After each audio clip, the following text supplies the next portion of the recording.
another layer of fun to this team. Some people obviously weren't too thrilled that he was over there reading a book, but you know what? In my opinion, I don't care. Do whatever you have to do on the sideline. Some guys pray, some guys meditate. AJ's reading his self-help book. Whatever you have to do to go out there and perform, I just do it. Just take care of business because that's the main objective here, right? Yeah, that is so very fun, and they are really buying into this one the way people are buying this book up Oh, yeah. on Amazon. So it's so very fun to read. And of course, we talked about A.J. Brown. We talked about the drama in the locker room a little bit about the between Jalen Hurts and him in the passing game. But with A.J., Devontae, and Jalen Hurts on the field, they are 11-0 this season. What do you make of that stat? And is the passing game where it needs to be if they want to win a Super Bowl? Yeah, so a lot of people make a big deal about Jalen Hurts' numbers not being as robust as quarterbacks like Josh Allen and Joe Burrow. Well, Joe Burrow's not even in the postseason right now, and Josh Allen has been playing hero ball. Jalen Hurts is in a system where he doesn't have to do that. The numbers can be a little bit lower here because of this offense being so stacked. You know, we talk A.J. Brown and Devontae Smith. They are great. I mean, yes, would we like to see the passing game a little bit more? Sure, but we don't have to see it to see the Eagles win. Saquon Barkley doing a phenomenal job. Also in the mix there, Dallas Goedert is another name that kind of gets under the radar, especially because he's missed some time this year. But he is also extremely talented. And when you have an offense that operates on such a high level in so many different ways, the numbers aren't going to look as sexy as people might think you need from a starting quarterback. But I think the main thing here and the main thing we've been seeing throughout the postseason, look at Jared Goff, 3 turnovers. Look at Justin Herbert, 4 turnovers. You need to take care of the football. And Jalen Hurts has done a phenomenal job of taking care of the football and not fumbling and not having any turnovers. And that is, in my opinion, especially when you go into a sloppy game like we're expected to have today, that's the main focus and the main way to win. Yeah, that is a very good point. So many weapons on this Eagles offense, those 2 wide receivers, the running back, the tight end, certainly bullying the Packers on the way to their victory last week. What a touchdown that was from the big tight end. I want to ask you about Saquon Barkley because there's a stat going around that Barkley is the 8th player to have 200 yards rushing in a regular season performance, only to match up with that same team in the postseason. And those 7 before him averaged just 43 yards in that postseason matchup. How much do you think the Rams are going to be keying on that to not only slowing down the Eagles and Saquon Barkley, but making them beat them in a different way? It's funny because I feel like we have that conversation every week. Oh, they're going to stack the box. Oh, they're really going to target Saquon Barkley. And Saquon simply just can't be stopped. He is a very special player, a very unique player. And I think every single week we see that be the main focus of a game plan, right? And every single week Saquon Barkley seems to have himself a day regardless. This offensive line is really undercredited, I think, in the national landscape of things. But we know here in Philadelphia that this is one of the best, if not the best, offensive line in football here. And what they're able to do for Saquon, and especially against a smaller defensive front in Los Angeles, I think we're going to see another day, as long as, Jordan Mailata had said that their communication wasn't the best that it could have possibly been against the Packers. They still won, but there's a lot to clean up and a lot of that to improve on. And I think this week going in, that was a main focus for them at practice. And we're going to see an even stronger offensive line. And probably that will lead to a stronger Saquon showing than we even had last week. Yeah, and with the weather, you might imagine, like you said, it's going to get a heavy dose of Saquon Barkley. And I think it was Lane Johnson that called their performance last week constipated. So we're hoping for a better performance in terms of that today.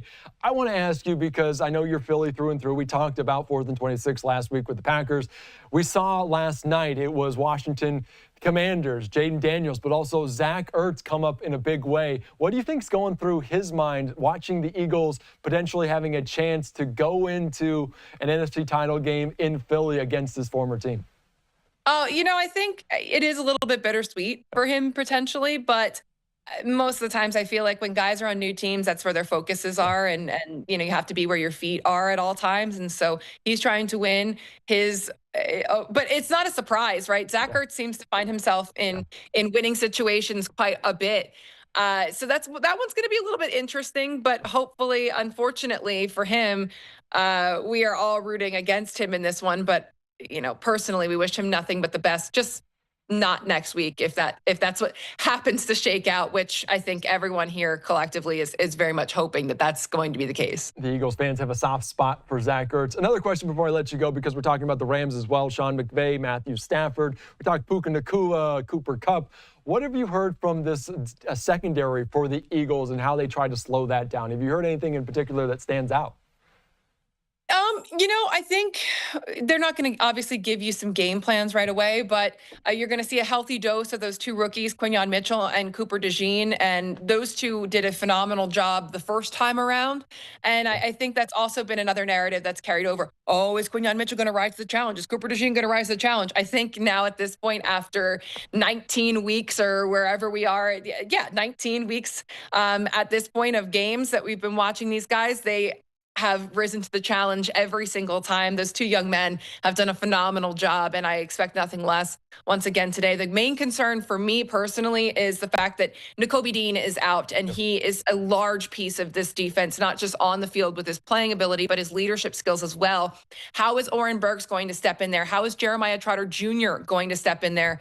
I personally am hoping that we get an Axeman celebration once again at the Link. I know that place will blow up if Trot Jr., if Baby Trot goes out there and hits that Axeman. So that's going to be a key focus for me in terms of watching what this defense is able to do. But they've been playing at such a high level this year that I trust the next man up mentality will once again come through. Yeah, we saw then what happened last year in a big retribution, big revenge in a big way. And I know my last question before I let you go, because I know we talked in full about that Super Bowl matchup with the Chiefs and Eagles. How do you think eager they are with the Chiefs continuing to move through the AFC? How much do they have that on their minds? How many, maybe not the team, but fans, about going back to the Super Bowl, winning the Super Bowl, but avenging that loss to the Chiefs? I think that the sentiment here, Eagles fans are a different breed, Andy. Yeah. I don't know if you're aware, but we like to party here in the city of Philadelphia. And I think the majority of people here are a little exhausted with Kansas City. Some people are rooting for that revenge game, but the majority of people I'm talking to, they want to see Buffalo in there, because can you imagine New Orleans, party city, and two of the biggest party fan bases in New Orleans? And I think we have a pretty decent relationship with Buffalo and their fan base. Yeah. They always kind of remind us of cousins, right? We always are kind of meeting in the middle there. Always fun games with them. And so I think the majority of Eagles fans are just hoping for the chaos of those two teams meeting in Party City, USA. Yeah. But I think the players themselves, it's 1 week at a time. Like I said, you have to be where your feet are. You have to play the opponent that's on the schedule, and you can't get caught looking ahead. Maybe that's what happened to Detroit a little bit here, overlooking and looking at that NFC Championship game already, and that's how you get caught. So one step at a time for the players, but the fans, they just want to get there. I don't really think people even care who they play. Just as long as the Eagles are there, that's all that matters. Yeah, folding tables never stood a chance if it was an Eagles-Bills matchup in the Super Bowl, and we know that would be a fun matchup with two very eager fan bases to get down there. I would be afraid for doing that. I would be as well. What a sight, what a perfect venue that would be. All right, Breland, go enjoy the game. Stay warm. We appreciate your time as always here on Live Now. Thank you. Always a pleasure. All right, take care. All right, great conversation there as always. Breland Moore, Fox 29. Hopefully we'll talk to her again for next week at the NFC Championship game. It's either the Eagles or the Rams that will be hosting that game against the Washington Commanders. And we talked about the uniqueness of that fan base in Philadelphia and just how much they love their team, but also they love to give back. A post here from the Front Office Sports saying, today the Eagles play the Rams in the divisional round. Philadelphia fans have set up a GoFundMe for wildfire victims in Los Angeles, the home of their playoff opponents. They have raised some $44,000 already for that. So doing that in a big way is, of course, the Rams had to play on the road last weekend despite a home playoff game against, of course, the Minnesota Vikings. They could get a home NFC Championship game today if they do topple the Eagles, the second seed in the NFC side of things. So always very fun. You know, the Bills fans also similar in this way. They love to cheer on their team. They love to give back. We'll have much more on that matchup and all here on Live Now from Fox on Football Sunday Now when we return after this.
All right, welcome back in here to Football Sunday Now, just about 11:45 on the East Coast as we're going to dive into all of these games coming up tonight. The Los Angeles Rams on the road in the divisional round against the Philadelphia Eagles, and then it's the Baltimore Ravens traveling to chilly Buffalo to face the Bills.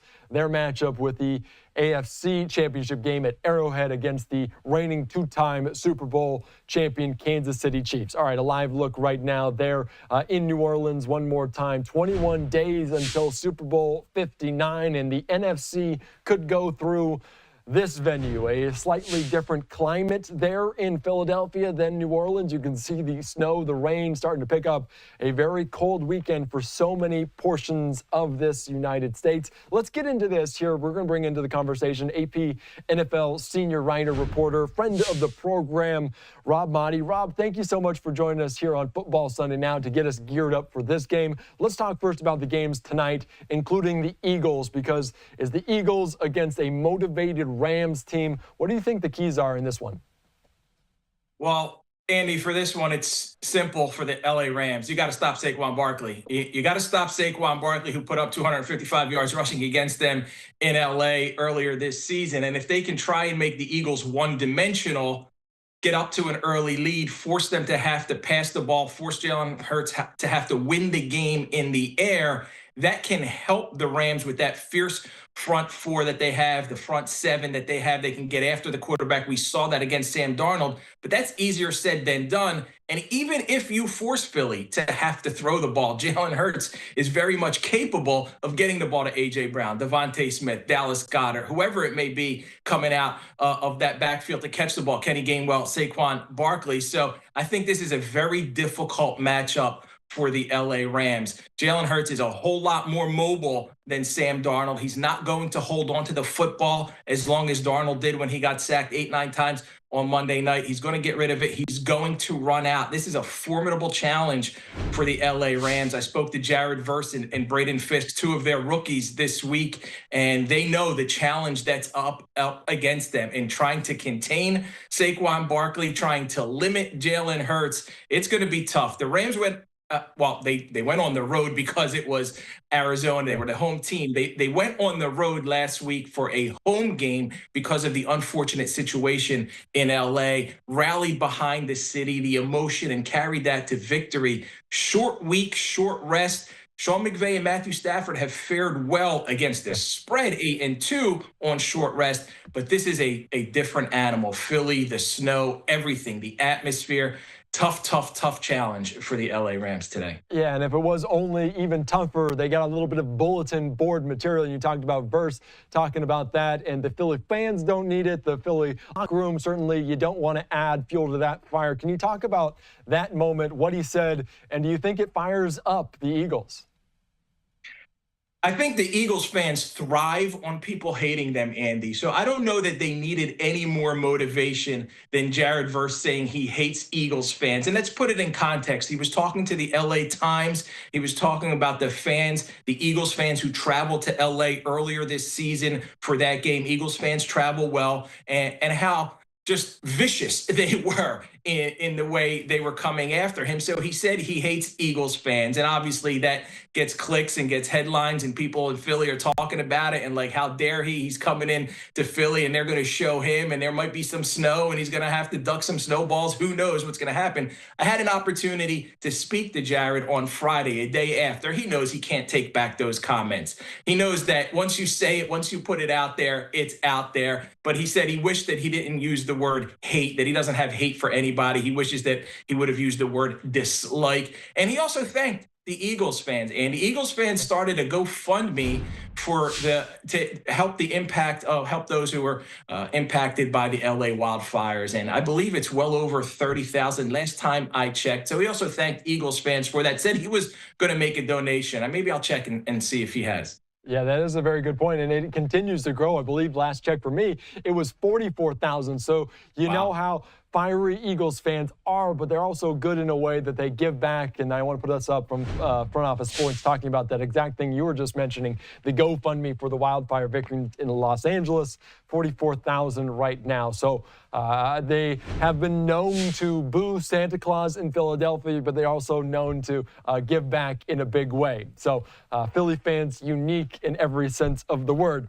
Let's talk about the game, because you mentioned in that opening answer, Saquon Barkley, over 200 yards in that regular season matchup. And now he's the 8th player to have 200 plus and go up against the same team in the postseason. The 7 before him did not fare very well, just 43 yards per game. And I know those players aren't Saquon Barkley, but how tough will it be for Saquon Barkley, and how much are the Rams focusing on him to try to slow him down, but also make someone else beat them?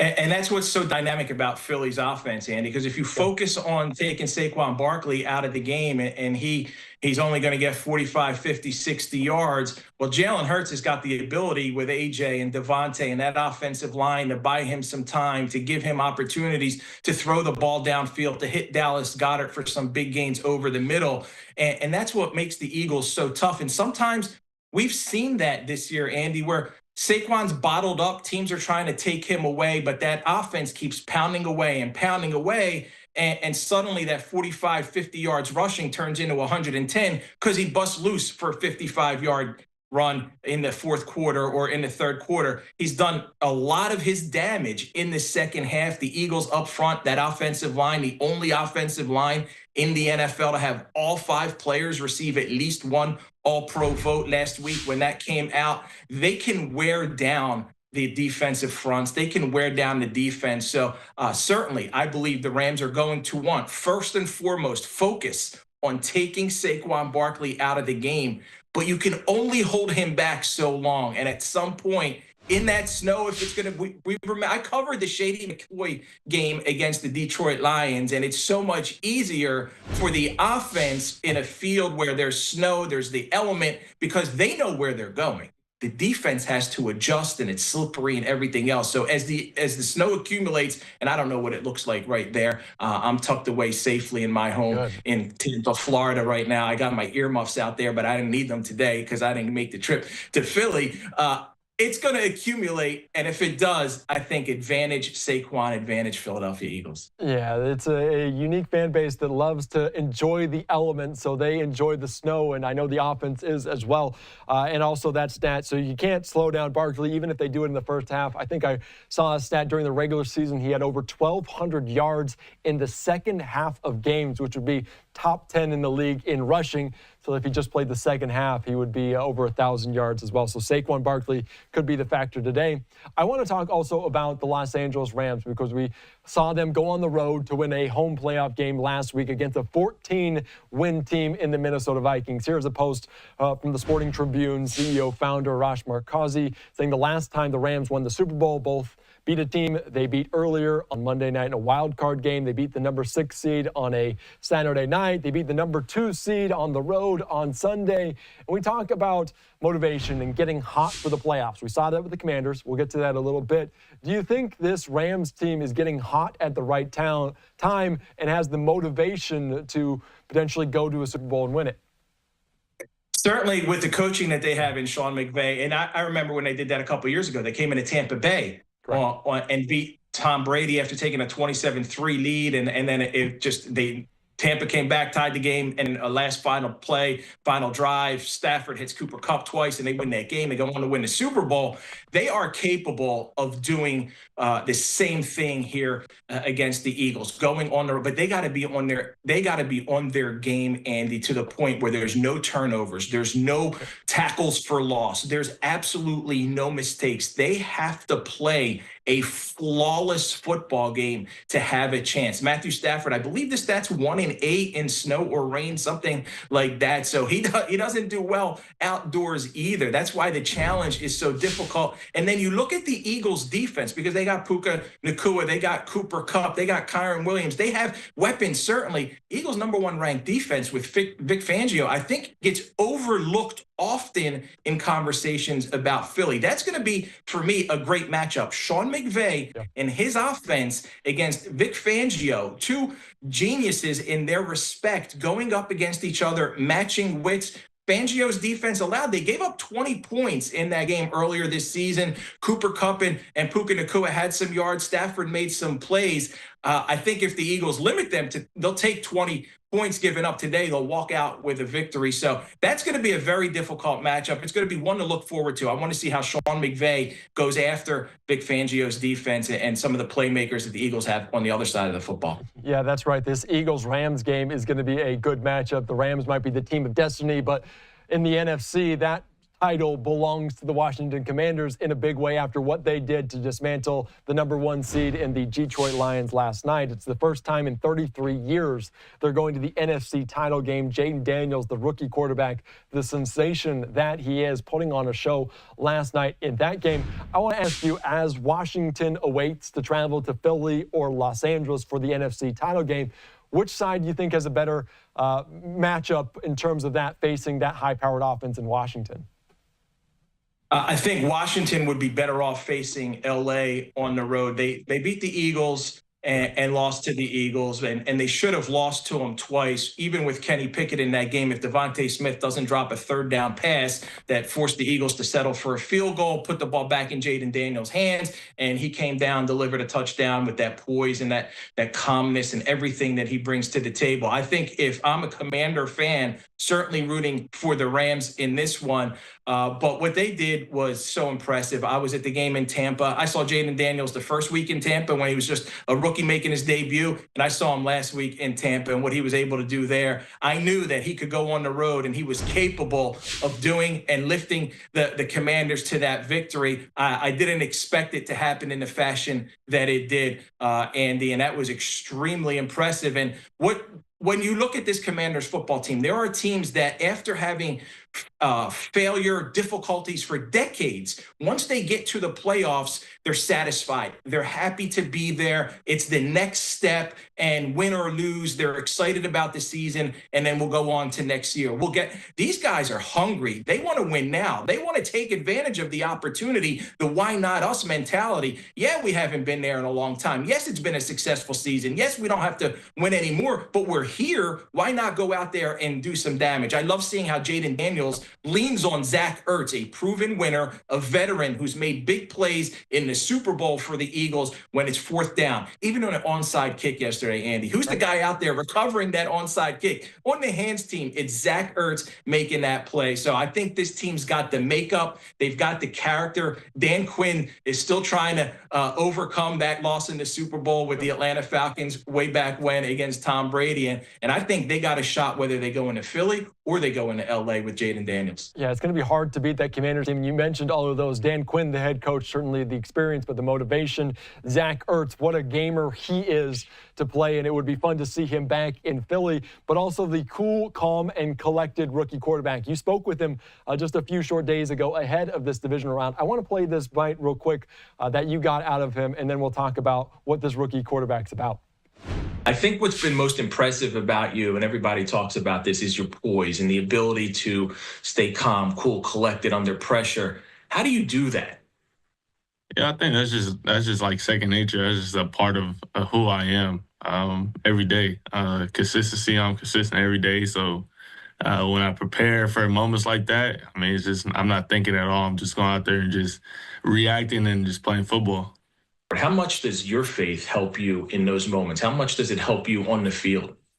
Tremendously. I mean, like I said, I've just cast all my worries on him. Proverbs 3, verse 5 through 6, he talks about that, lean on it, not lean on my own understanding, but put all my worries on him and trust in the Lord with everything I got. I think. And the foundation there is built for Jayden Daniels, the foundation getting stronger in Washington. He called himself a joyful kid after the game, that divisional round victory yesterday.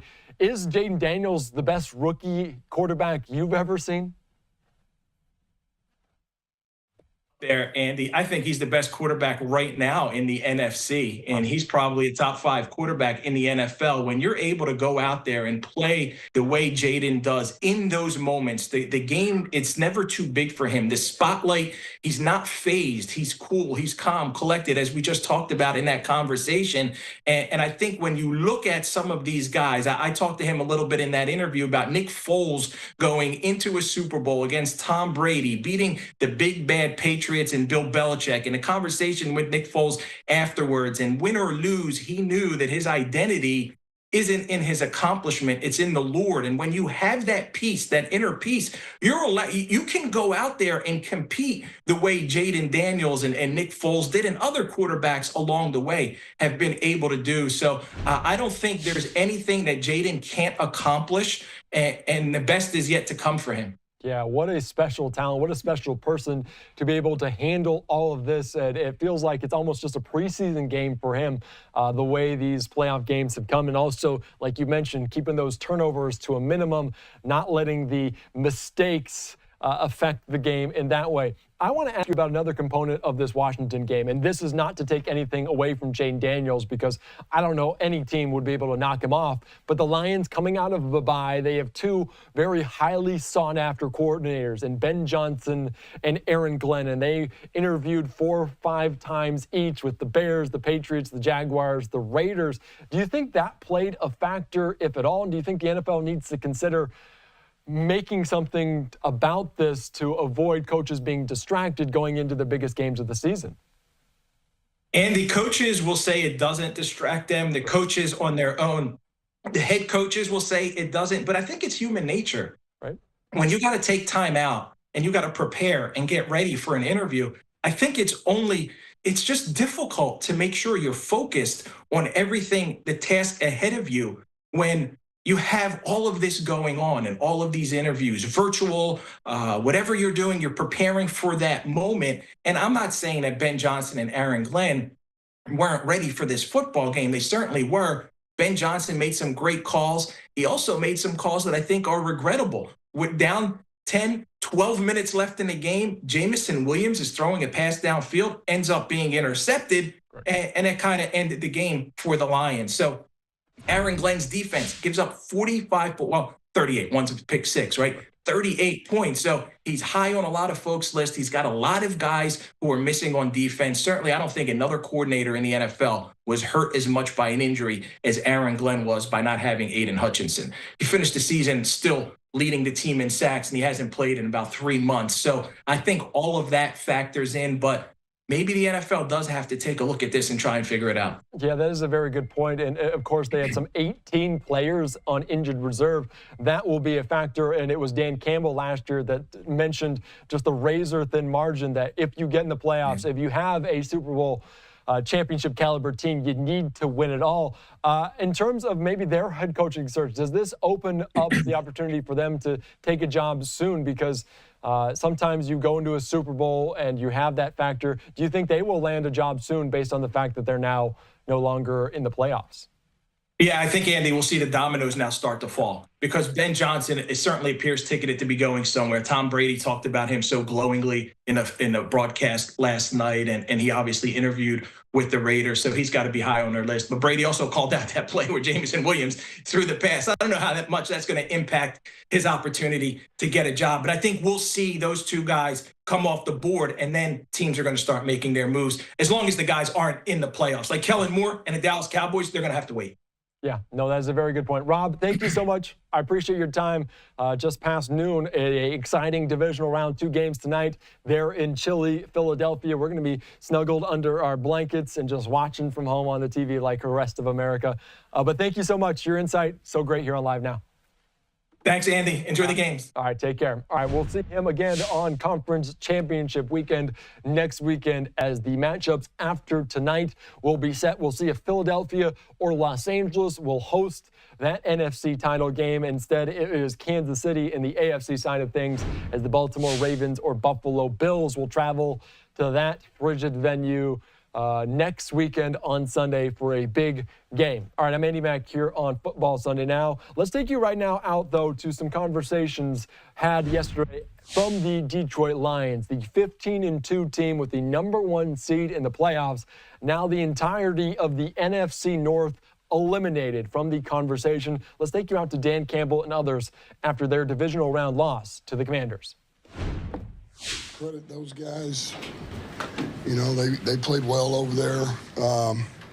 You know, Dan Quinn did a hell of a job. They've had a really good season, but they earned that. You know, they earned that win, and we didn't. So we didn't. You know, we just didn't play good enough. And really, we never complimented each other. Felt that way going at halftime, and it really never got better. So, you know, you come out 3 and out on offense, but then your defense gives you life. You know, you stop them on downs, you get the ball back, you go down and score a touchdown. You know,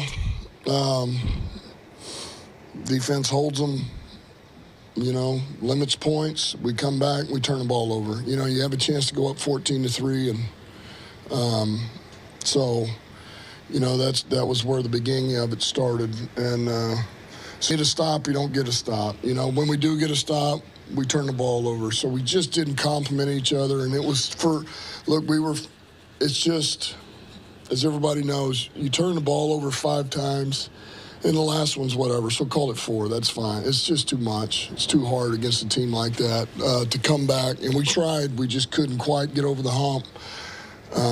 We knew if we could just pull it within 1 score, you know, we'd have a chance here. We just could not get over the hump. Questions? This is kind of what you warned about last year, just how tough it is to get back even when things seem to go so right. How do you just internalize the whole season? You know, this tonight is everything. Can't do that right now. You know, I told the team that. Look, they know, and I told them, I said, at the end of the day, after all of this, the loss today, I still, you know, I love the guys, and I respect them, and I appreciate everything they've put into it. But it's not the time to talk about what a great year or how many wins. It just, it's because at this moment, I don't think any of us feel that way. The whole point of doing what you do is to get to the show, man. That's why you play this game, and we fell short. Any playoff loss is going to be disappointing. Yeah, not really. Yeah, not unfortunate, obviously. Sucks. Worst part of this job, and you hate it when you feel like you let guys down, and you want to win these type of games at home, and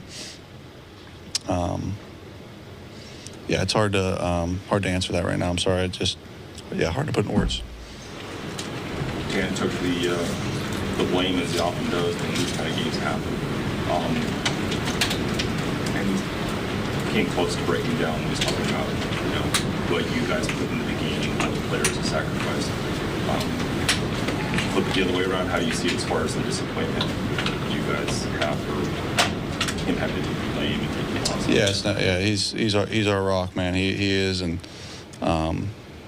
no, he shouldn't do that, but that's who he is, and we feed off his emotion, his energy, and he believes in us, and he loves us, and he cares for us, and he puts everything he has in it for us as well. And yeah, we're extremely disappointed in ourselves as well. I think that's a good team. That is a good team, but had we played our best, maybe it's a different outcome. I don't know, but you'd like to think so. But you do have to tip your cap in a lot of ways to what they did. It's unfortunate to do that. It's hard to do that considering how good we feel like our team is, and but you do have to, and it's a humbling game. It's a humbling sport, and we were on the top of the world after that Minnesota game, and then it's hard standing here right now and trying to process it all. All right, that was just Jared Goff after coming up short against a very talented Washington Commanders team, and it was a 45-31 win for the Commanders, the first time in 33 years that they are going to the NFC title game, and notably in that Super Bowl in which they won, they did face the Buffalo Bills, so time certainly maybe a flat circle coming back to a similar venue like that. All right, let's shift gears back to some games that we were following yesterday, and it was a 7th straight AFC Championship berth for the Kansas City Chiefs, and these two guys know a thing or two about that, thing or three about Super Bowls as they are trying to win that unprecedented third Lombardi in a row. It's deja vu in Kansas City. Pat Mahomes, Travis Kelsey and company, a big win over the Houston Texans yesterday. All right, let's get into it here and what we learned, what we saw from those, the number 1 seed in the AFC. We're going to bring into the conversation right now former NFL quarterback, former Packers, Cardinals quarterback, Brett Hundley. Brett, thank you so much for joining us here on Football Sunday Now for this divisional round matchup. Let's talk about Pat Mahomes and company because they are inevitable. What did you see from them, and coming off a basic double bye, how good did they play yesterday? Oh man, and first off, thanks for having me back on, man. Always happy to get on here and talk some ball. But it's fascinating to see Kansas City do what Kansas City does. I mean, every single week, Patrick Mahomes is going to go out there. But the thing is it wasn't a huge high-powering offense game. I mean, Houston outran them 100. They had 150 rushing yards. Didn't turn the ball over. Patrick Mahomes only had 1 touchdown passing, but they still find a way to get it done, and that's what's most impressive to watch about this Kansas City team. Yeah, you mentioned it. They just find a way to get things done. And like you mentioned it, some on the broadcast, it was Kirk Cousins that was watching the game and said, when he watches Pat Mahomes, it doesn't look like they're playing the same position. How slowed down is the game for him? And do you feel that vision is special? What makes him so special? Yeah, I feel like he doesn't do too much. He's doing exactly what the defense is giving him, and he's making the deep throws when he needs to as well. But the great thing is Patrick Mahomes, he brings everybody on the team up to his level of standards. He might have receivers down, injuries all over the place, but no matter what, he's getting the job done. I mean, this game just proved that. And even last year, when you look at what he had to do to get to the Super Bowl, to go through all those teams, and then to start it off this way, They were off for what, 20, 30 days, and still came back and put on a performance like this, just getting it done however they needed to. So Patrick Mahomes, that's what he's great at, and I think that's what makes him a great quarterback. Yeah, that is a very good point. A great quarterback in and of itself. And I want to ask you about the other guy, this Kelsey guy that continues to show up in playoff games. It was 100 yards, another touchdown for him. How does he continue, Travis Kelsey, to get open in this offense when you know Mahomes is looking his way? Man, that's a bad man right there. It's beautiful to see, but he comes alive and whatever they have going at the right time always. But for him to out and to put over 100 yards and have a touchdown, he always finds a way to get it done. And their teamwork is just unreal. I mean, he's where he needs to be at every time from Mahomes. Yeah, every time, and he was called the greatest tight end there has ever been by head coach Andy Reid. Andy Reid, also one of the greats in terms of head coaching, some 300 wins now under his belt, eclipsing that mark. So what a special talent it is for him. In terms of the AFC side, with Mahomes, we talked about it, and Travis Kelsey had some not so kind words about their fear factor of facing the Cincinnati Bengals, who aren't in the playoffs. In terms of who they could see in the AFC title game, is it a pick your poison with Josh Allen and Lamar Jackson? Who do you think the Chiefs face to have a better odds going to the Super Bowl again? You know, that's a hard one. I think today's games, they're going to be a great one. You know, we got Lamar and Josh playing each other. And I think whoever wins that game is what we're going to see in the Super Bowl matchup versus Kansas City. So, you know, nothing to the Eagles, nothing to the Rams, but I think that's the game to watch today. And I'm sure all eyes will be tuned in for it. No, that's so very true. Let's talk about the other guy on the other side of the bracket in the NFC last night, because Jayden Daniels, it was a second straight primetime playoff game, and what a performance from him. He's a rookie quarterback. Can you put into words what it means for him to be in this moment just a year after winning the Heisman at LSU, to be drafted there #2 overall, and to now be playing in an NFC title game? Man, stone cold. Ice cold. And credit to him, but also credit, and nobody's really talking about this, credit to Kingsbury. He, as an offensive coordinator, and I've worked with him personally, so to see him come in here, put this offense together, and make it to where it's not overloading Jayden Daniels. Jayden Daniels is playing his style of football, and that's what we're getting to see. He's getting an offense that he knows, he understands, and he's running with. And Jayden Daniels is having an amazing year and leading this team to go into Detroit and put up 45 points on them. That speaks a lot of, and to go into Detroit to do this, that's just, I mean, the game he had last night was just amazing to watch. And that was the name I wrote down, because I wanted to ask you about Cliff Kingsbury, the OC there in Washington, what he's been able to do. Did you see anything specifically in the game plan that really let Jayden Daniels be who he was? Yeah, I think it's perfect how Cliff is bringing Jayden Daniels, and he's not throwing too much at him. When they're pressuring, you saw him get the ball off quick to his quick out routes. Everything in the offense has built things to offset what the defense is doing. And Jayden Daniels, knowing this type of offense, playing in it through college, through high school, and then now in the NFL, it's night and day for him. And so I think Cliff is just keeping the game simple for him and letting his playmakers be playmakers and do playmaker things. Yeah, what some talent. Scary Terry is terrifying for opponents. You have other guys, Zach Ertz, the veteran there, and also Austin Eckler and Brian Robinson coming out backfield. I want to ask you about the blitz, because it felt like every single time the Lions blitzed last night, Jayden Daniels was making the correct read. How difficult is that? And do you think defenses need to back away from blitzing this guy so much?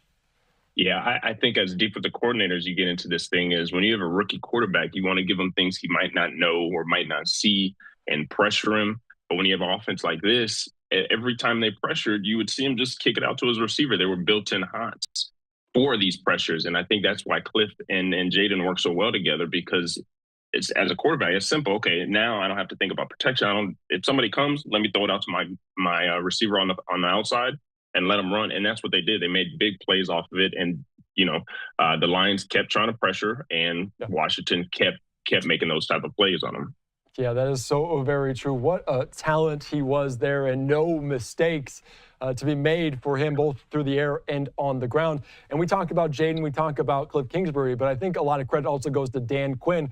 How difficult is it for a head coach that kind of lets those guys be who they are, let those guys figure out the game plan for a guy that's been in the Super Bowl, lost an unfortunate game there? How much credit do you think Dan Quinn gets for this run? Oh, a lot. I think not only to do what he's done in the amount of time, but to take this team. I mean, you got a rookie quarterback. You have, again, a new OC coming in. The defense is playing the way they're playing. And this team is playing the way they're playing. And so I think it gives a lot of credit to the head coach of letting his guys do what they do best. That's what you brought them in for. Sometimes head coaches get a little bit too, I want it this way. He's letting these guys play, and they're doing a great job. I mean, to put up 45 points is very impressive.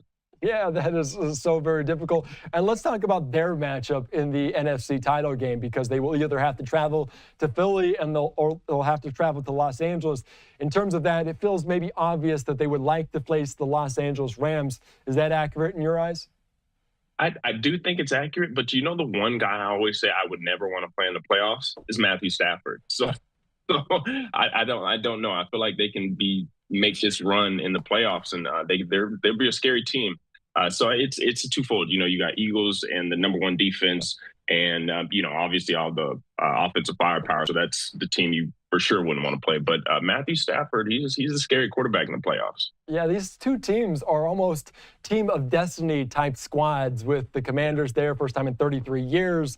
Of course, they won a Super Bowl back in '91, and then you have the Los Angeles Rams that won a home playoff game on the road and at SoFi Stadium. You can only imagine what that would be like. Is there something to a team getting hot in the playoffs? Is there something more to it, where a team of destiny, where you might not be the best team, but you're getting hot at the right time? Is there something to that?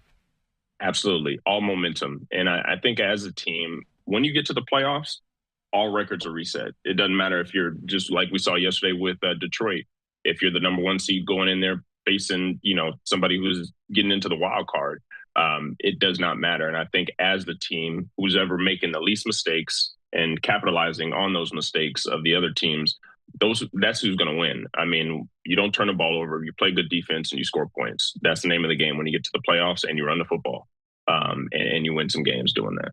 Yeah, and they were gutsy in their way. They almost out-Lions the Lions yesterday, going forward on 4th down time and time again. All right, Brett, let's continue on to the games today, and a big one there taking place in Buffalo that I want to talk about here on Live Now from Fox, because it is going to be a big one between Josh Allen, an MVP candidate guy I think should win it, and also Lamar Jackson for the Baltimore Ravens.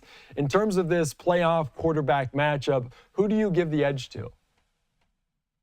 It's hard to go against Lamar. And now he's had a great season, a great regular season, but Josh Allen has been playing lights out too. But I think when you get in terms of being able to run the ball as well, they got Derrick Henry back there. I think that's the thing that people are now really trying to understand. That's hard to stop, man, that combo. And you got, you know, the tight ends, the receivers. It's going to be hard as long as the Ravens stick to what they do. And don't, you know, like last year when they went in and they only ran the ball about 5 times playing Kansas City. If they stick to what they do, I think the edge just has to go to Baltimore. Yeah, that is going to be a two-headed monster that no one wants to face, Lamar Jackson and Derrick Henry. And what a performance last week for Derrick Henry as well against a tough Pittsburgh Steelers team. I want to ask you about Josh Allen, because the note on him this year was he was taking care of the ball. And if they do get down, they get behind today against the Baltimore Ravens, do you think there's anything Sean McDermott needs to say to him to have him not be too aggressive, go back to his old ways? Yeah, I think just what he's been doing all year, whatever that message has been, taking care of the football. I mean, Josh Allen has historically turned the ball over, thrown interceptions, but also scored a lot of points and you know, thrown a lot of touchdowns. This year, we've seen a complete change. I mean, to only throw 6 interceptions and have over 40+ touchdowns, he's really shaping out to now take that next step as a quarterback, and he's bringing everybody up with him too. I mean, his roster is not loaded like Baltimore's. He doesn't have that support system. So for him to even take his team to where everybody thought this was a rebuilding year for Buffalo, I think that says a lot, and it gives him credit in this MVP discussion. And I want to ask you, because we talk about the 13 seconds, Kansas City and Buffalo, they have history in the AFC title game. Not that they're overlooking the Baltimore Ravens, but do you think they want this opportunity? Do you think Josh Allen is eager to try to avenge that loss? Absolutely. Absolutely. I think, and just the way, I mean, how he lost that, I mean, they were back and forth, and then to lose it that way, and that was his opportunity. But yeah, I would want it back. And I think to be able to take down, Kansas City, have that opportunity while they're, trying to go for number 3, I think anybody would want that opportunity. But, they have a very, very tough team. So they cannot look past this week, because if they even think about looking on the Kansas City, they're going to get ran through by Baltimore. And they got ran through back in week number 4. Can you learn anything from a game that was 3 months ago? Can the Bills learn anything? Can the Ravens learn anything? Or is that tape out the window? No, you can always learn, especially from a game like that. I think even playing that they did 3 weeks ago, they have the game plan that they went in. I'm sure Buffalo is coming in with a completely new game plan because it didn't work the first time. But, I think for them, it's all about stopping the run. And I think anybody in every team who comes in and plays Baltimore, every team out here is going to say stop the run first, every defense. So I think if they do a good job with stopping the run, and that's a hard task to do when you got Derrick Henry. But if they can stop the run and then make Lamar just throw and maybe get ahead of them so they have to pass a little bit more, I think that would be their game plan going into this. Easier said than done in terms Absolutely. of that. My last question before I let you go, because Buffalo, they're going to get a new stadium, but their fan base, and we talk about the Eagles fan base as well, but the Buffalo fan base is unique. Have you played in that? How difficult is a venue, especially when it's going to be freezing temperatures? Another kind of climate topic that you are familiar with, being playing in Green Bay. Yeah, that stadium is actually one of my favorites because it is the fans are right on top of you. Yep. It's energetic. So I think playing at that stadium is going to be a fun one. But yeah, that's a tough environment to go into and to try to get a W out of. So I'm sure they'll have home field advantage on this one. It's going to be fun. It's going to be a cold one, just what the Buffalo people want, sub-zero, sub-freezing in another Ice Bowl type game in this AFC divisional round. Brett, thank you so much for joining us. I appreciate your time. Enjoy the games. Super Bowl 59, just 21 days away. We appreciate it. Absolutely. Thank you. All right, take care, Brett. All right, great conversation there as always. Just ahead of these 2 divisional round games coming up a little bit later on tonight. All eyes going to be on New Orleans, the Big Easy. They never said it was going to be easy to get to this venue for that game. We know 2 of the final 4 teams will round out these conference championship matchups tonight after these Eagles-Rams game and Bills-Ravens game. I'm Andy Mack. We're back after this.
All right, welcome back in here to Football Sunday now. I'm the host, Andy Mack, as it's a divisional round weekend. 2 games on Saturday, 2 games on Sunday, setting up conference championship games next weekend. One hosted at Arrowhead, of course, the 7th straight time the Chiefs are being in that AFC title game. And also on the NFC side, the venue still TBD, to be determined, as either the Eagles or Rams will host the Washington Commanders next weekend. Tonight, though, it's a big game in a very cold venue there in Orchard Park, New York, western New York. A strong cold front passed through the region this evening. Temperatures will trend strongly downward through the rest of the weekend, with dangerously cold wind chills developing by Monday and continuing through this week. So in the teens, in the single digits today for this Ravens-Bills game for a right to face the 2-time defending Super Bowl champion Kansas City Chiefs in the AFC title game.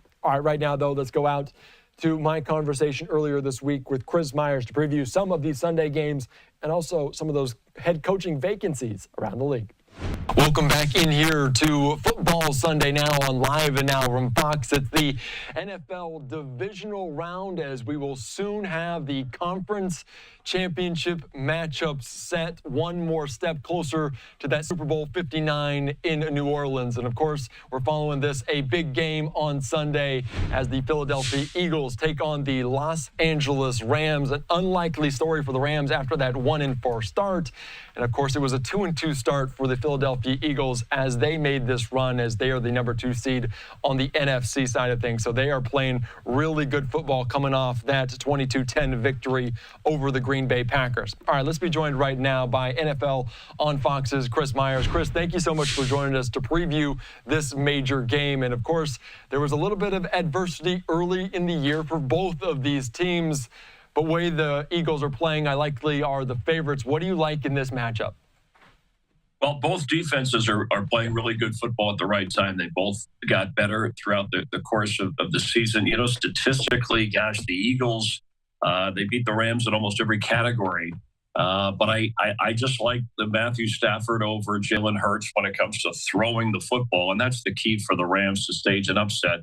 And that would be to force and somehow keep Barkley as much in check as you could. Obviously, the Eagles, run the ball as well as anybody behind Barkley. But when Hertz has to throw, A.J. Brown is really his go-to guy. Yeah, he's throwing to Dallas Goedert, but that's usually when they're a little bit vulnerable. The problem is it's tough to get them to throw because Hertz and Barkley are such a good 1-2 rushing combo. So obviously this is a game where turnovers, mistakes, I don't know. I don't think the weather really plays into it. The Rams are coming off an outstanding performance. The Eagles just kind of sluggishly move along, but they win games. So they should be the favorites, but I'm thinking the Rams can play with them. And if Stafford has the kind of game, I mean, he was precision on point. Again, the Viking defense a little bit different. The Eagles cover the middle very well defensively, where the Rams like to throw the football. The Ram defense will face a very different offensive line than Minnesota's. The Eagles are one of the best in that department. So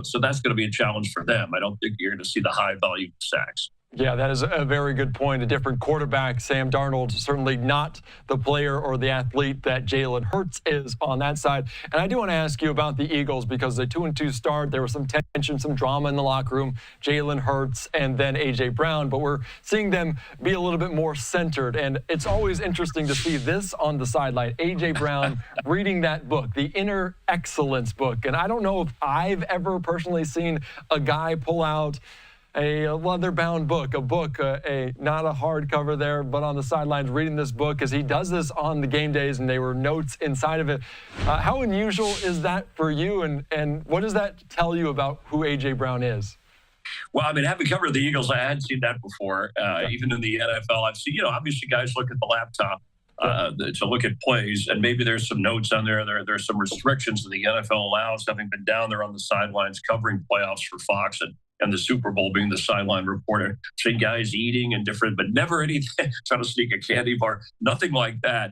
I know Nick Sirianni said he's not bothered by it. It didn't look right. I mean, this is not a knock on A.J. Brown. It looked like he was disconnected from the game, but players have a different way of getting themselves focusing into the game as opposed to watching. He's worried about his role when he's back out there. So it doesn't matter to me, however it looks. If his team is okay with it, and if it works for them, fine. But there was a little bit of talk earlier in the year about A.J. Brown. He's a star receiver. He wants to get the football. The Eagles don't throw it as much and they don't have to because they run the ball with such success. I don't think we'll see him reading a book he'll find different ways to be inspired this week, in this game, I should say, against the Rams. Yeah, and it skyrocketed in the Amazon bestsellers list. So many people joining him, and it's obviously like a self-help book, a moving motivational book. So it's obviously, as you kind of figure that out, it's always fun to see. I do want to ask you about the Rams because they come off that win that was moved location from SoFi Stadium to Glendale, Arizona. We saw the Chargers. They hit a little bit of a wall in their playoff game. The Rams, not so much. Do you think that's going to play a factor, if at all, if they continue to win some games in the playoffs? The fact that LA so ravaged by those wildfires, so many players impacted personally. Do you think that will be a factor at all? I don't know. We've seen teams ride that emotional wave. I think of New Orleans going back after the hurricane and bringing the community together. But then once you get a game or two beyond that, sometimes you can overuse that, and then it's in the heart or the mind of the individual player, and where it can be a concern or a distraction, depending upon who was displaced with your families or friends, if their homes were totally lost and the devastation was incredible in Southern California. I mean, that can linger once you get over the initial run of like, hey, let's play this game for everybody, support the first responders, the firefighters. I think we're a little beyond that now for the Rams. I mean, I can't speak for the individuals, but I can speak for someone who's out here in Southern California. And this game will be more about, Nick Sirianni catches a lot of heat. He on the sideline, as it feels like, or comes off as if he were one of the players, his emotion. And Sean McVay, a very young, successful coach, every step of the way, has been to a couple of Super Bowls. There might be an edge there with him, and where the balance will come is Vic Fangio running the Eagle defense, countering Sean McVay's moves on offense, as he calls the offensive plays, unlike Sirianni. So that matchup will be fun to watch. But the emotion, I mean, the Eagles will be fired up being at home and having a chance to get back to the Super Bowl. I think the Rams are more focused on the opponent and what they have to do. You need a big game from Nakua, and Cooper Kupp's got to come through. The tight end position, they have to play that well. That's a very important position for them when it's healthy. That'll create problems for the Eagle defense. Yeah, young Eagles secondary. We'll see how they match up against Cooper Kupp and Puka Nacua. And also, it's always really interesting and just to see the resilience of this Rams team as they take after their head coach, Sean McVay. And I think Stafford said it time and time again that they're kind of following his lead in all of this. So it's good to see that everyone's doing well. It's good to see them playing for that city and continuing on in the postseason. Let's shift to the other conference in a very monumental matchup today against the two MVP candidates, likely 1 and 2, and we'll see which one ends up as the top spot. But it's Lamar Jackson going against Josh Allen, and we talk about it time and time again in the playoffs. It's not necessarily quarterback against quarterback, it's team against team, but this is a matchup of epic proportions, 45-4 for Lamar Jackson in terms of touchdowns and interceptions. Josh Allen also taking care of the ball. In terms of these two quarterbacks, what do we make of this matchup, and is it reminiscent of previous playoff matchups with stellar quarterbacks? Yeah, well, because they're both vying, and it's a regular season award, correct? The MVP award. So, and they're both certainly capable if you look at just numbers. But it's not just numbers. It's the eye test. It's the intangible. It's how much you help your team win, and they both do that in so many ways beyond the quarterback position. Leadership, throwing the ball downfield, running when they need to, and handling situations, working with their receivers. So yeah, this is going to be fun to watch. I mean, I think they'll almost, this is just looking at the two of them, how good they are, balance each other out, if that's the right term. So who of the MVPs is more MVP-ish when it matters most? The home field does matter a little here for Buffalo. I think it's where else in this game does it tip the scales? Maybe, obviously Lamar, they have the better rushing attack with the Ravens. There's no question with Derrick Henry. I think the Bills have the better passing attack with Josh Allen. Both of these guys, I mean, they're different style of runners. They play in a different style of offense, but they produce.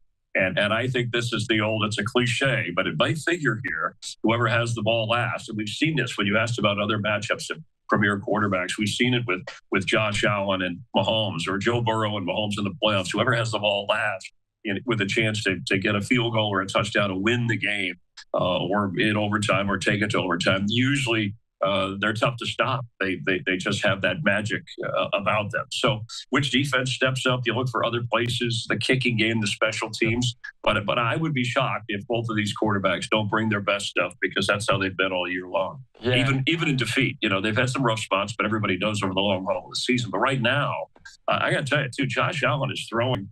He used to just overthrow. His pinpoint accuracy on lasers to the sideline or over the middle. If he misses one pass a game recently, it's a shock almost. So it's great that they're both playing the best football when you need it the most. Yeah, 1-2 special talents on the field, and I think we can all just, for a moment at least on Sunday, just sit back and relax and notice just how special these two individuals are. I want to ask you about Josh Allen, because he will likely, and I believe that he will win the MVP this year, just based on the fact that he is doing it without necessarily a number one wide receiver, but also the fact that he's taking care of the ball. And there was some concern about he's going to force it too much in the playoffs or something. Are you concerned about that we might go back to the Josh Allen of old, that he puts on the Superman cape too much in a playoff game, that he needs to rely on James Cook, needs to rely on Dalton Kincaid a little bit more? Is there any concern about that in your eyes?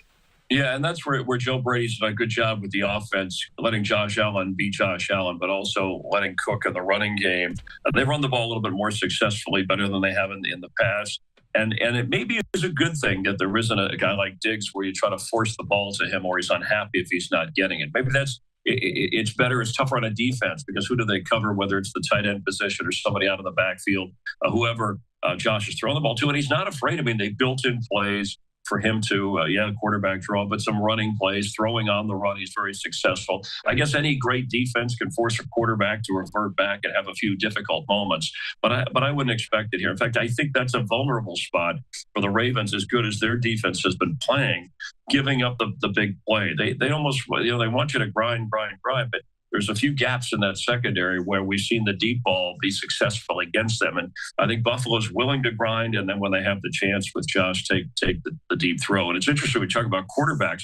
Of all the teams this weekend playing, they're all first-round quarterbacks. All quarterbacks were taken in the first round except Jalen Hertz, who was a second-rounder, but he's played like a first-rounder. So these two, and even though Lamar Jackson was later in the first round, Josh Allen taken in the top 10. We've seen all kinds of quarterbacks have success. It doesn't matter where they're taken. It's where they're taking their team. Yeah, that is a very good point. And of course, it also alludes to the NFL being a quarterback-driven league, and you got to have your franchise guy if you want to make a run toward a Super Bowl. Also, having a good head coach is important. Let's get into some of those vacancies, because we learned that head coach Mike McCarthy will not return to the Cowboys. That's an interesting role. We talked about the Chicago Bears, the Las Vegas Raiders, I'm going to ask you about maybe which one's your favorite, but I also want to put up this post from Fox Sports talking about Dion Sanders being a potential candidate, talking with Jerry Jones, the owner of the Cowboys, about the head coaching role there in Dallas. Do you think that's a possibility, Chris? Do you think Dion might fit? Do you think they'd have conversations? And do you ultimately think it could be the landing spot for Dion? Yeah, I think there's a possibility. Jerry Jones likes to do things big and in his own way. It'll have to be at a salary that works for Jerry Jones. He's one who doesn't overspend, or at least he hasn't historically, for head coaches in the marketplace. He's gone for the big splash before. I think of Bill Parcells bringing him out and trying, and that didn't work. Seems like nothing's worked since the Jimmy Johnson and then that Super Bowl run with Barry Switzer, and then that stretch. I don't know who the right fit. I know Kellen Moore, offensive coordinator, is somebody they're also interested in. Jerry Jones might go totally out of the box in a different way. But the Deion Sanders thing, there's a connection there. And I think Dion too is thinking about where his son's going to play, right? That's probably part of where he, I don't know if he wants to go there, he wants to make sure of, but that's a real possibility. Is it the best thing for the Cowboys or for Dion? I don't know. That's, to me, on the surface, I'm saying I can see why they're interested. I don't think it would be a great fit. I don't think it would work over what the long haul. And right now the Cowboys have had too many long hauls that haven't been successful. But Jerry Jones is a successful owner. It's been a long time, though, as Cowboy fans and football fans know, getting into the championship game or the Super Bowl. Yeah, that is a good point. And if Dion does end up in Dallas, they'll have to figure out some way about getting Shedeur or Dak Prescott. So we'll see how that marriage would work. My last question before I let you go, because we mentioned the Cowboys, the Bears, the Raiders. Which one of those head coaching jobs do you think is the most intriguing to people out there? Well, there's a number of reasons why guys take head coaching jobs. They want to be successful. They want to have some control. Jacksonville, I think, could be a very good job. The state of Florida, of course, the no state income tax helps with a big salary. A new stadium is coming. You'll play some international games. There's a lot of opportunity there. The Bears, you have that top pick in Caleb Williams, but it's just historically for quarterbacks for the passing game has not been a big success story in a tough division. The Raiders job, watch for this one. And I don't know, Tom Brady has some influence. John Spytek, who was at Michigan and then the Patriots and then at Tampa Bay, assistant general manager with Jason Light, who's done a terrific job in that front office, keeping the Bucs contenders, being interviewed at Tennessee in the front office, possibly the Raiders as well. There might be a chance for him to go in the front office. The Raiders need a GM and a head coach. And that's where I think Ben Johnson, who's the hottest property, the Lions offensive coordinator, when he's ready. I've sat in meetings with him when he first took the job and when he's gone this season toward another run at the Super Bowl. I think he's ready. I think he'll certainly help your offense. So to me, he's the top candidate. Liam Cohen with the Bucs offense is another one. I mentioned Brady with Buffalo. Bobby Slowick in Houston. Again, it tends to be offensive coaches. And then we saw Mike Vrabel get hired. So maybe a guy like Mike McCarthy gets hired again with the Jets, which to me is a tough job because you don't really have a quarterback. So that's a difficult situation. Aaron Glenn, the defensive coordinator of the Lions, is another candidate that's out there. Both McCarthy and him have been mentioned for the Saints opening as well, where at least you have Derek Carr returning. So it's up in the air. But to me, the Raiders job, what I think could be, and it's been a long time for the Raiders. We talk about the Cowboys, but with Brady in the ownership, I think you're going to see a positive change, or at least his influence in the Raider organization going forward, no matter what happens. Yeah, that is a very good point. So many different factors. It's so fascinating. The market, the division, the stadiums, and just the surrounding, the infrastructure around a building, and also the owner plays a very significant role, to say the least. All right, Chris, thank you so much. I appreciate your time. Enjoy these Sunday divisional playoff games. We'll talk to you again soon. All right, enjoy the games. Thanks for having me on. All right, thanks so much to Chris Myers for that. A live look there in New Orleans. 21 days and counting. The countdown is on till Super Bowl 59. I'm Andy Mack here on Live Now from Fox. We're back after this.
right, welcome back in here to Football Sunday now. I'm the host, Andy Mack, and of course, the road to the Super Bowl goes through Arrowhead. A live look right there after that big win by the Kansas City Chiefs yesterday over the Houston Texans. And also, it was a major victory in terms of all of this for Andy Reid. Of course, just this post here on Live Now from Fox, win number 300.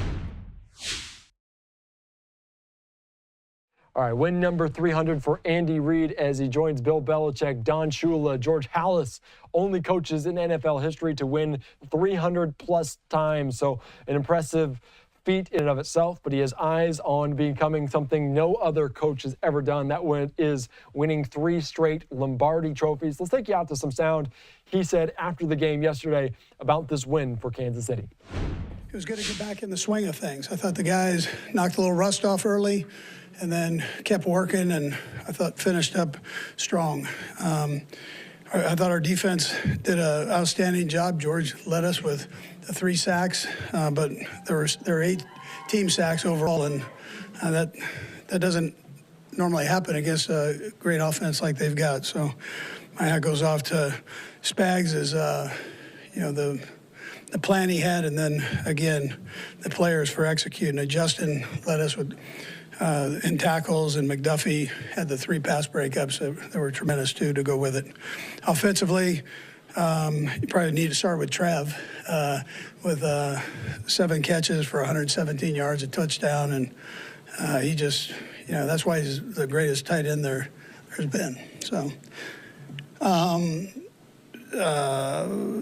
Kareem, I'm trying to read my notes here. Kareem was 7 for 40. For 1 touchdown, and then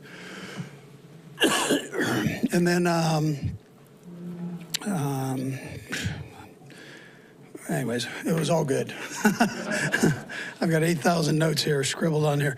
I thought Remigio did a great job with the initial kickoff, with a 63-yard run, and then Bucker with his 3 field goals, outstanding, and then Chanel right at the end comes up with a big block.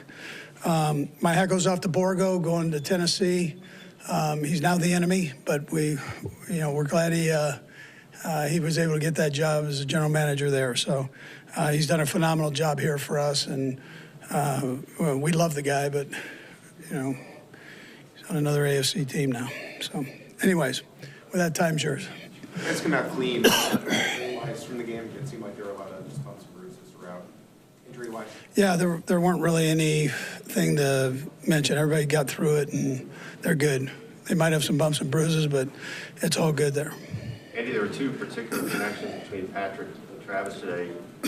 Or if you could just speak to each of them. The first, when Patrick was basically falling forward. Yeah, well, that touchdown was unbelievable. I mean, the touchdown throw to Trav was incredible.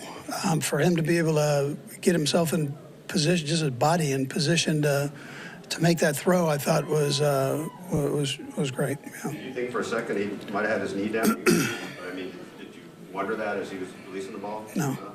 I have a good view of it. So. And the long connection they had early, that was Travis' longest catch of the season, and certainly showed some burst. Do you see that as a benefit of the rest?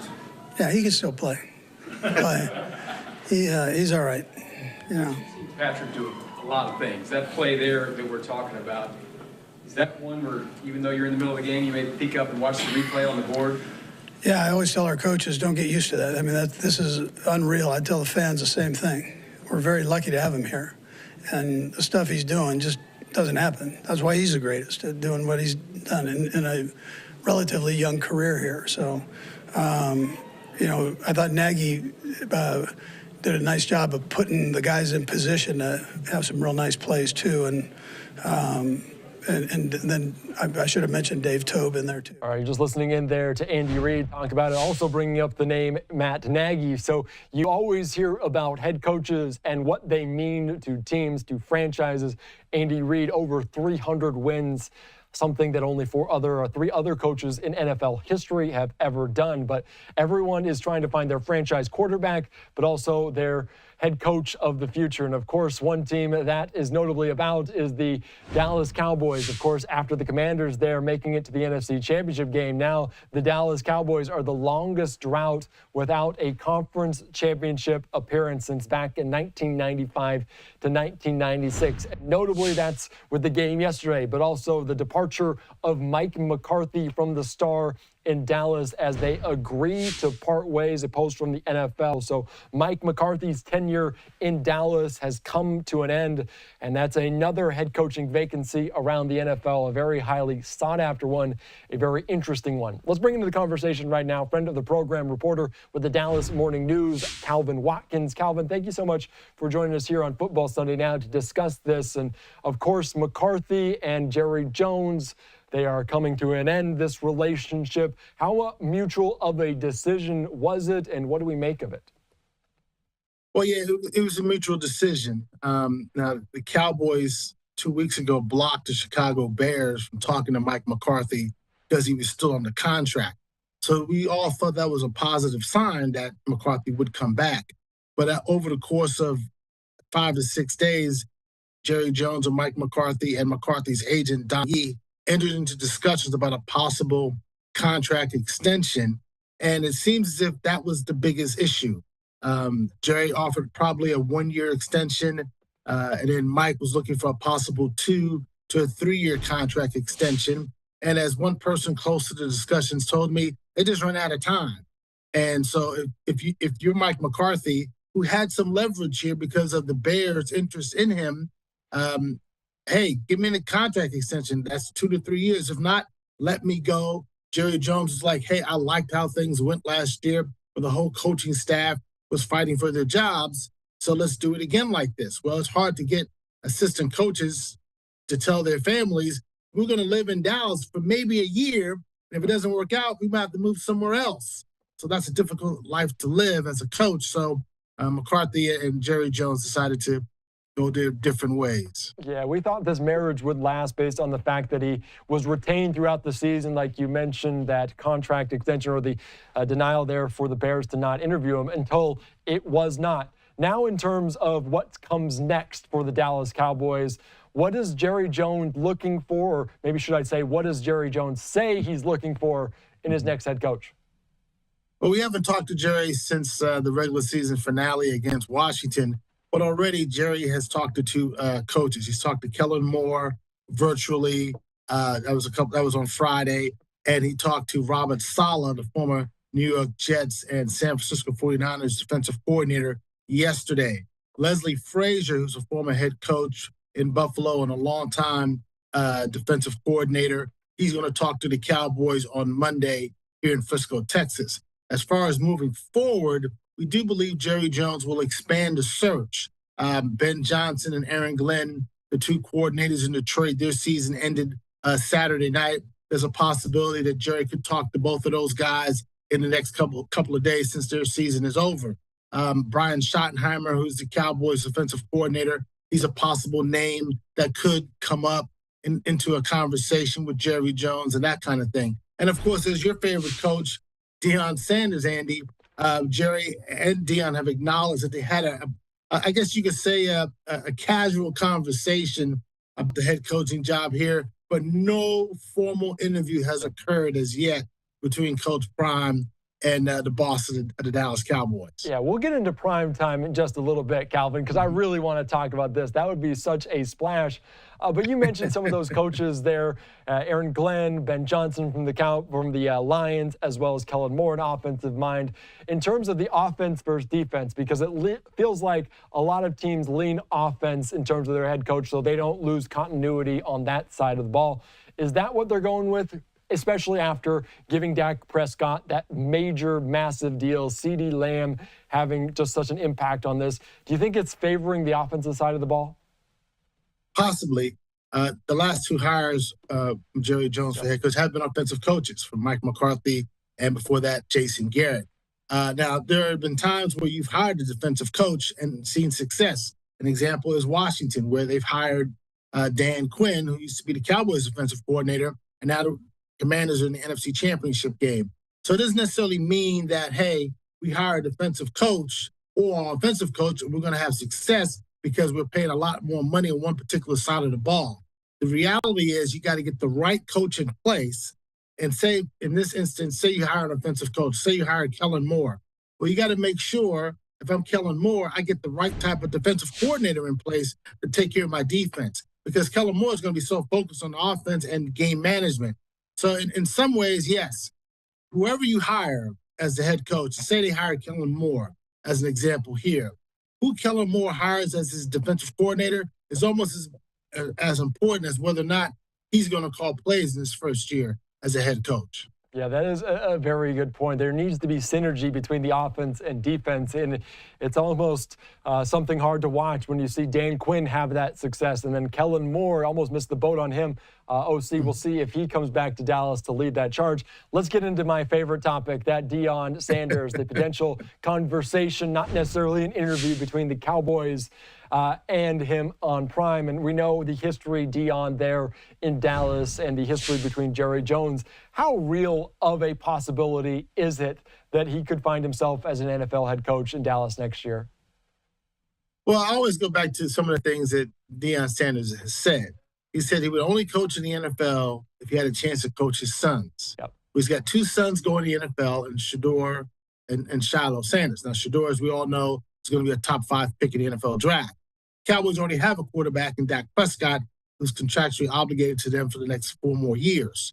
So it doesn't seem realistic that he would coach the Cowboys under what he had said about I wanted to coach my sons. Now, Shiloh is a safety. He's an undrafted player. That's where he's projected. So you could say maybe the Cowboys signed Shiloh, and then Dion is coaching his son in essence, kind of similar to LeBron James playing with his son Bronny James with the Lakers. But in reality, I don't believe that Dion wants to coach in the NFL. One of the things that Dion Sanders really loves to do is coaching young men. He wants to mentor them. He wants to be like a second father to them, or even the main father. They don't even have a father in their life. You can't do that in the NFL, in essence. So, and Dion, the biggest thing with him is he's got a contract extension that's on the table. He's asking for more NIL money, and he's asking for more money for his assistant coaches. And you know what? He's asking for more money for himself. So it's at a matter of time that Colorado has to open the bank and say, all right, we got to give Dion some money. Yeah, it is probably a possibility that's not going to happen. Too many hurdles, like you mentioned, with Shedeur. They have the Dak Prescott contract already on the books. I don't know if he wants to go there, but there's enough connections to Dallas. He would love to go to Dallas. He would love to go to Dallas. If they could manage that Dak Prescott contract, move him or do whatever they need to do to get him. I want to ask you about what it would be like, though, to cover Dion, because he is just so interesting, so fascinating of a character.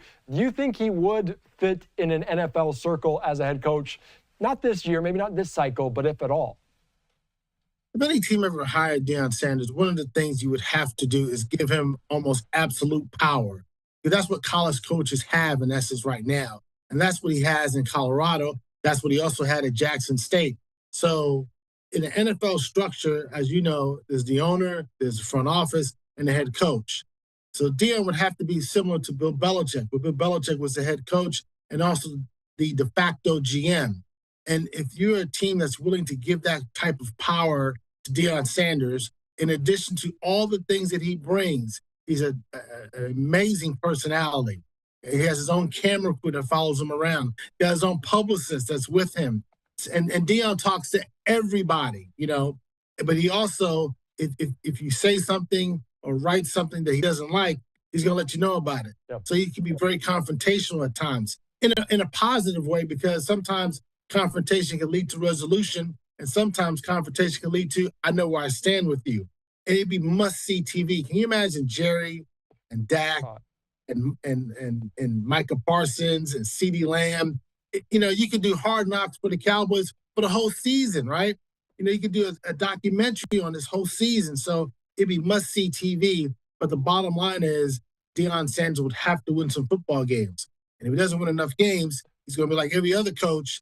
He's going to get fired. Yeah, all the eyeballs would be on them, all the eyeballs on Colorado. And no matter where Dion goes, it seems like success follows him in every facet of his life, on the field, there in the broadcast booth. but also as a coach, Jackson State, and then at my alma mater, Colorado. So we'll see if he ever ends up there. But there are proponents of Dion getting the job in Dallas. Des Bryant, one of those guys saying, I hope Deion Sanders gets the coaching job. And that leads me to my next question about the guy at the top, the owner, because Des Bryant also vocal about Jerry Jones, saying, from now on, I'll speak my truth about the Cowboys, whether it's good or bad. Jerry has built a great brand. It's time for the team to start winning. It's time for a real culture shift. I'm fed up with the nepotism. Get someone in there who can win games. Micah Parsons responding to this on social media. Stuff like that irritates me, Des, because you've had enough talent, probably one of the greatest of your time. You could have changed the culture, brother. You could have changed the culture. In terms of that, in terms of Jerry Jones and the head coaching search, how much are candidates looking at the culture, looking at what Jerry Jones brings, and also weighing that as a major factor? Well, it's part of it. I mean, Jerry Jones is the owner and the general manager. So if you need anything done, you got one guy to go to. There is no middleman.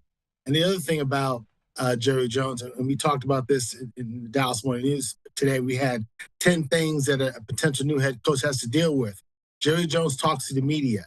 He does a radio interview twice a week during the season. No other owner in North American sports does this. So, and Jerry talks to the media after almost every home game. Jerry Jones is everywhere in the media, and he's got a lot of influence in the NFL. He was trying to block Roger Goodell's contract extension a couple years ago. That's how much power and influence Jerry Jones has. This job is not for everybody. When they hired Mike McCarthy 5 years ago, I was a little surprised. And he even needed a year of an adjustment period to deal with all the things that Jerry's involved in. And then once he made his adjustment, he was fine. I had talked to someone on Saturday night about Robert Saleh, who had interviewed for the Cowboys gig. And I said, how did Saleh do? And he said he had a good interview, but he's not sure if he can fit into how things operate here. Cowboys operate almost as if they're a mom and pop shop, even though they're worth billions of dollars, right? This is Jerry. Then his son is the number 2 man in the organization. Then there's Charlotte Anderson. Then you have Jerry Jr. Then you have the grandkids. So the family is immersed in everything with this organization. And that could be a good thing if you can deal with everything that comes with that. Bill Parcells dealt with it for 4 years and got the Cowboys to the playoffs. So it's all about how you make it in essence. But if you can't deal with Jerry as the general manager and the owner, and he has the final say on everything, this might not be the job for you. Yeah, it's a unique situation. And Robert Saleh also maybe is familiar with that from his time in New York with Woody Johnson and just the ownership being always micromanaging, always looking down. And like you mentioned, could be a good thing or a bad thing. In terms of the timeline, how soon do you think Jerry Jones wants to make a decision? Because if the dominoes start to fall, they might not be the guy they're most interested in. How quickly do they need to pull the trigger? Well, as I said, they have one more interview on Monday. That's with Leslie Frazier. And now with Ben Johnson and Aaron Glenn becoming available because the Lions got beat on Saturday night by the Commanders, there's a possibility he might interview one of those two guys. Johnson has been linked to several other jobs, as has Glenn. Aaron Glenn used to play for the Cowboys for about 2 years. One of those years under Bill Parcells. So they know him really well. So I would think they would interview either Ben Johnson or Aaron Glenn. Maybe they'll interview Brian Schottenheimer. So I would think maybe 2 to 3 more interviews before this process comes to an end. So maybe another 2 weeks before we get it finalized. And that'll be a good thing because the Cowboys they have a lot of holes to fill with that roster, and they got to basically hire a new coaching staff. Yeah, that is a very good point. And if they hire someone there Super Bowl week, you know everyone is going to be talking about the Dallas Cowboys, kind of like the way that we always do, despite them not making a deep run to the playoffs. The Cowboys in the headlines, Jerry Jones right there where he wants to be front and center. All right, Calvin, I appreciate your time. Enjoy Divisional Round weekend. It's always great to talk to you. Same here. You take care. Have a good weekend. All right, thank you so much, Calvin. All right, great conversation there as always. The job in Dallas with the Cowboys, a very good-looking job from the outside looking in. We'll see who takes it. We'll see who they pick as their new head coach in Dallas. I'm Andy Mack here on Football Sunday Now. Let's slide away for our final 2-minute break.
All right, welcome back in here to Football Sunday now. It is Divisional Round weekend, and in just 7 days, we will know who plays in Super Bowl 59 in New Orleans, coming up in 21 short days. Thank you so much for tuning in here on Football Sunday now. I'm the host, Andy Mack. We'll get you geared up every week, 90 minutes from 11:30 a.m. Eastern Time to 1 o'clock p.m. Eastern Time for all of the top headlines around the country in terms of these major games coming up on Fox. I'm Andy Mack. Thanks so much for tuning in.